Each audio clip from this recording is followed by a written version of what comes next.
दोस्तों, welcome to my channel my home making journey by Aparna. Hope all are doing good. और आज के video में मैं आपके साथ शेयर करूंगी मेरा pantry organisation and this is a rental apartment और किस तरह से मैंने अपने पैंट्री को ऑर्गेनाइज़ किया है। और वीडियो स्टार्ट करने से पहले मेरे चैनल के बारे में एक क्विक सा intro. So hi, I am Aparna. I am Indian mommy of two daughters, 5 and 10, or currently I'm staying in Los Angeles in California with my daughters and my husband. And this is a rental apartment. इस apartment के tour का video भी मेरे channel में है. So coming January we will complete 1 year in this apartment.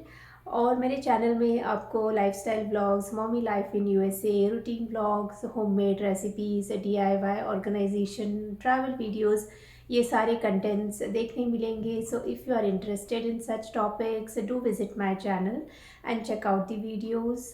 And if you are liking the content, please consider subscribing, like and share. So yes, let's start with today's video. और video start करने से पहले मैं एक kitchen का मेरा quick सा tour दे देती हूँ and then let's begin. So let's begin with the dining area. So ये डाइनिंग एरिया इतना बड़ा नहीं है, तो यहाँ पे 4 सीटर हमने डाइनिंग टेबल रखा है और उसी के सामने मेरा क्रॉकरी यूनिट है और मेरा छोटा सा मंदिर है. डाइनिंग टेबल के जस्ट ऑपोजिट में किचन है. किचन हर घर का एक अहम हिस्सा होता है और जब भी हम घर ढूंढते हैं, चाहे वो रेंटल हो या खुद का, हम होम मेकर से ज़रूर देखते हैं कि किचन कैसा है और कितना फंक्शनल है. और जब हमने घर हंटिंग स्टार्ट किया तो यही एक घर हमने देखा था और ज़्यादा ऑप्शंस हमारे पास नहीं थे, क्योंकि 1 वीक के अंदर हमें मूव होना था. इंडिया में 1 साल रुकने के बाद हम अगेन यूएसए मूव हुए थे और घर के साथ साथ और भी चीज़ें हमें देखनी थी, जैसे कि स्कूल नज़दीक हो, वॉकेबल हो, so that I can easily pick and drop kids. Office भी इतना दूर ना हो ताकि ट्रैवल टाइम कम हो सके. इंडियन स्टोर्स, वॉलमार्ट, जो भी डेली यूज़ के ग्रॉसरीज़ वगैरह है वो भी रीचेबल हो. और इन सब चीज़ों को देखते हुए ये घर हमें ठीक लगा. So then we finalise this. Kitchen आप जब देखते हो उससे ज़्यादा जब आप उसमें काम करना स्टार्ट करते हो, देन यू रियलाइज़ कि क्या है क्या नहीं. तो ये एक छोटा सा किचन है. किचन प्लेटफॉर्म, इस किचन में काउंटर टॉप का जो एरिया है बहुत ही कम है. ऐसे 2 अपोजिट साइड्स में है. एक साइड में सिंक है, उसके पास में 2 ऐसे छोटे छोटे काउंटर्स है. अपोजिट साइड में गैस टॉप है और उसके बगल में एक छोटा सा काउंटर एरिया है. तो ओवरऑल काउंटर एरिया इस किचन में बहुत कम है. और ये जो बड़ा सा शेल्फ़ है that is the pantry actually. पर अगर मैं पैंट्री में यहाँ पे सारे मेरे जो ग्रॉसरीज़ है वो सब अरेंज करती तो मैं बर्तन कहाँ रखती. तो दैट वाज अ क्वेश्चन. तो उसको मैंने सारे मेरे जो वेसल्स है वो सब रखने में यूज़ किया. एंड ये जो जगह है इसको मैंने अपना पैंट्री बना लिया. तो इसमें ऐसे शेल्फ्स है और इसमें ये जो 2 शेल्फ्स है, नीचे से 2 that is reachable for me और ऊपर के 2 के लिए मुझे स्टूल की ज़रूरत है. और बहुत मतलब ऐसे स्पेस बहुत कम है. सिंक के ऊपर एक कैबिनेट है और सिंक के नीचे वाला तो like it's not of much use.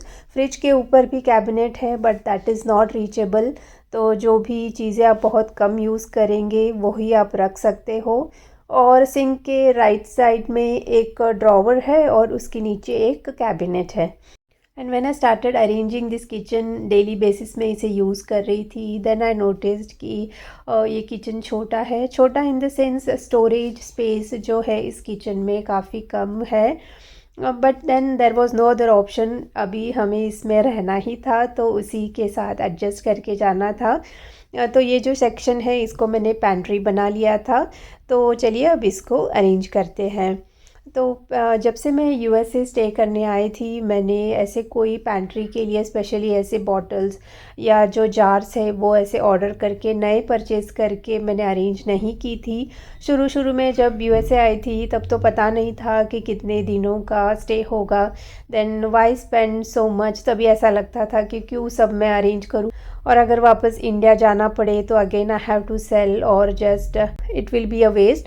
जैसे जैसे ग्रॉसरी भरती थी उसके साथ जो प्लास्टिक के कंटेनर्स आते थे, जो भी थोड़ा अच्छा वाले थे उनको मैं स्टोर करके फिर वैसे तरह से मैं ये जो ग्रॉसरीज़ है उनको मैं फ़िल करके रखती थी। और अभी भी it's the same, only thing कि पहले मेरे पास सारे प्लास्टिक के थे, अभी now I will be replacing it into glass jars. तो बच्चों को मैं जो ड्रिंक देती हूँ दूध के साथ ओवल्टीन, उसके मेरे पास कई जार्स मैंने कलेक्ट करके रखी है ओवर द टाइम। और फिर पास्ता के जो ग्लास जार्स है वो भी है। And now I had enough bottles, ताकि मैं सबको बॉटल्स को मैं अगेन रीअरेंज कर सकती हूँ। देन आई थॉट चलो लेट्स डू इट। और ये बहुत पहले ही करना चाहिए था, इट वॉज पेंडिंग और फ्रॉम लॉन्ग टाइम, क्योंकि वीडियो बनाना था उसके लिए मैं रुकी थी, ताकि ऐसा कोई दिन हो जिसमें बच्चे ना हो और मुझे काम कम हो, कुकिंग कम हो, then I can shoot and do. अगर वीडियो नहीं निकालना होता तो रोज़ ऐसे कुछ कुछ मैं थोड़ा थोड़ा करके अरेंज कर लेती। एनीवेज, तो ये ही वो सारे एम्प्टी जार्स हैं। तो कुछ जार्स के लिड्स रेड है और कुछ के ग्रीन। तो ये जो प्लास्टिक में मैं स्टोर करके रखती थी, इन सबको मैं इस ग्लास जार्स में रिफ़िल करके रखूँगी। And these glass jars are too good, और स्लीक भी है और दिखने में भी बहुत ब्यूटीफुल है। और जब स्पेस कम होता है, अगर हम ऐसे स्लीक से और टॉल बॉटल्स यूज़ करेंगे तो एट अ स्ट्रेच आप बहुत सारे बॉटल्स जो है प्लेस कर सकते हो। तो like it's a good idea कि instead of using broad jars, अगर आप ऐसे sleek and tall jars use करोगे, you can store more jars, more extra jars. तो इन सारे जो प्लास्टिक जार्स हैं उनको मैं ये ग्लास जार से रिप्लेस करूँगी, and I will throw all the plastic jars. Without spending much भी आप घर में और किचन में थोड़े बहुत और अच्छे चेंजेस ला सकते हो। जैसे कि अगर घर को सजाना हो तो अगर हम खुद के हाथों से DIY बना के अगर लगा सकते हैं तो घर को अपने हाथों का एक टच भी आएगा, और हमें लगेगा कि हमने हाथों से घर को सजाया भी है। जो चीज़ें लेनी है वो तो लेनी ही है, but if you have something nice, why not reuse them. तो ये सारे जार्स को मैंने अच्छे से रीयूज़ किया। उनको ऑलरेडी मैंने वॉश करके क्लीन करके रखा था, पर बस एक बार बाहर से मैंने डस्टिंग करके फिर अगेन ये सब मैंने रीफ़िल किया, और रीफ़िल करते जा रही थी। दे वर लुकिंग सो प्रिटी, ऐसे फुल एक सेट जैसा ही लग रहा था। Like few sets were having red caps and few were having green caps. आप चाहो तो ये जो कैप है उसको आप पेंट भी कर सकते हो, मैंने पेंट नहीं किया। बहुत ही अच्छे लग रहे थे, I was liking it very much. और ये कुछ अचार के और टैमरिंड पल्प के जार्स थे, तो उनको भी मैंने चेंज किया। और ये कुछ प्लास्टिक जार्स है वो मैं अभी फ़िलहाल रिप्लेस नहीं करूँगी, क्योंकि जो भी मेरे पास ग्लास जार्स है वो already I have used all of them. और कुछ ये जो प्लास्टिक जार्स है वो काफ़ी स्टर्डी है, और मेरे पास अमूल बटर के, सॉरी, अमूल घी के जो जार्स हैं वो काफ़ी स्टर्डी है। तो as of now I am keeping them. और हॉर्लिक्स के कुछ जार्स हैं तो जो मैं पहले लेती थी यही वाले, तो ये भी काफ़ी अच्छे हैं और बिग साइज़ के हैं। तो इसमें मैं पोहा, उड़द की दाल, ऐसे जो बड़े क्वांटिटी में लगता है वो मैंने डाल के रखा है। तो अभी शेल्फ़ को मैंने अच्छे से वाइप कर लिया है। 2 शेल्फ्स में लाइनर्स ऑलरेडी थे, 2 में नहीं थे, तो 2 में मैंने शेल्फ लाइनर्स डाली है। सारी ग्रॉसरीज़ को मैंने अगेन रिफ़िल कर लिया है। सो प्लास्टिक बॉटल से जो ग्लास जार्स है उसमें डाल दी है, और बस अभी इन्हें अरेंज करना है। और जैसे मैं अरेंज करते जा रही थी, it was looking very beautiful. और बहुत एडजस्टमेंट्स भी मैंने की, जो भी मुझे ज़्यादा यूज़ में नहीं आते हैं वो मैंने सबसे टॉप में रखा है। नीचे के 2 शेल्फ्स में जो भी मुझे रीचेबल है, डेली यूज़ में आते हैं, वो मैंने रखा है। और इसी तरह मैंने इसे अरेंज किया है।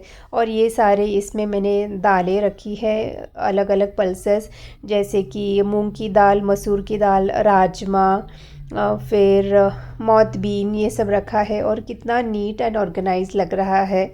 यही वो अमूल घी के बॉटल्स है विच आई वॉज टेलिंग, काफ़ी स्टर्डी है ये। So these are all the plastic jars जो मैंने नीचे रखी है। इन सबको मैं अभी ट्रैश कर दूँगी, और जैसे जैसे और थोड़े बहुत बॉटल्स जो है, ग्लास बॉटल्स कलेक्ट होंगी, जो भी बचे कुचे प्लास्टिक के बॉटल्स हैं उनको भी मैं रिप्लेस कर दूँगी। नीचे का शेल्फ़ जो है वो मैंने अभी एम्प्टी नहीं किया है। पहले आई थॉट कि पहले मैं ऊपर के 3 शेल्फ़ अच्छे से सेट कर दूँ, उसके बाद मैं नीचे वाला को अरेंज करूँगी। और 3 शेल्फ्स कंप्लीट करने के बाद आई वाज सो हंग्री। बच्चे स्कूल में थे, बहुत भूख लगी थी। खाना मैंने आज सुबह ही बहुत जल्दी बना दिया था क्योंकि मुझे पता था कि मुझे ये पेंट्री ऑर्गेनाइज़ करना है और साथ ही के साथ वीडियो भी निकालना है। लाइक वीडियो निकालते निकालते जब आप कोई भी काम करते ना हो तो इसमें डबल टाइम जाता है। तो कुकिंग मैंने पहले ही कर दी थी। तो ये 3 शेल्फ्स कंप्लीट होने के बाद आई हैड माई लंच। काफ़ी भूख लगी थी, तो ये जो हल्दी का बॉटल है वो भी मैंने चेंज कर लिया है। और लंच के बाद अगेन ये जो लास्ट वाला शेल्फ़ है उसको मैं क्लीन करूँगी। तो बस निकाल के मैंने अच्छे से डस्टिंग करी। और ये मेरी मसालेदानी है, तो इसमें सारे मैंने खड़े मसाले ही रखे हैं, जैसे कि राई, ज़ीरा, पेपर, उड़द की दाल, चने की दाल, रेड चिली। और ये जो स्पाइसेस है जैसे कि हल्दी पाउडर, मिर्ची पाउडर, धनिया पाउडर, वो सब मैंने अलग अलग रखी है। और ये सारे एम्प्टी जार्स है जिसको मैं अभी डिस्कार्ड कर दूंगी। And this is the final look of my pantry. तो मेरे किचन में जो भी पैंट्री है, मोस्ट ऑफ द थिंग सब यहीं पे है, इसी में मैंने सब अकोमोडेट किया है। बाकी जो भी स्नैकिंग की चीज़ें हैं वो छोड़ के बाकी जो कुकिंग में यूज़ होती है सारा कुछ इसी में है। तो this is how I have arranged. और बहुत अच्छा लग रहा है मुझे, तो बहुत अच्छा नीट एंड क्लीन ऑर्गेनाइज लग रहा है। बॉटल्स भी बहुत ही अच्छे से और एक समान लग रहे हैं। आप चाहो तो इनमें लेबलिंग भी कर सकते हो और खूबसूरत लगेंगे। वैसे ज़रूरत नहीं है क्योंकि क्लियर जार्स है, बट स्टिल। तो यही था आज का व्लॉग। होप करती हूँ कि आपको ये पैंट्री ऑर्गेनाइजेशन जो मैंने मेरे स्टाइल में किया है अच्छा लगा होगा और इसमें से कुछ ना कुछ आइडियाज़ आपको भी मिले होंगे। Do let me know your feedbacks in the comment box. I would love to read them and do visit my channel for more such videos. मिलती हूँ नेक्स्ट वीडियो में। Till then stay happy, stay connected. Thank you so much for watching. Take care and bye bye.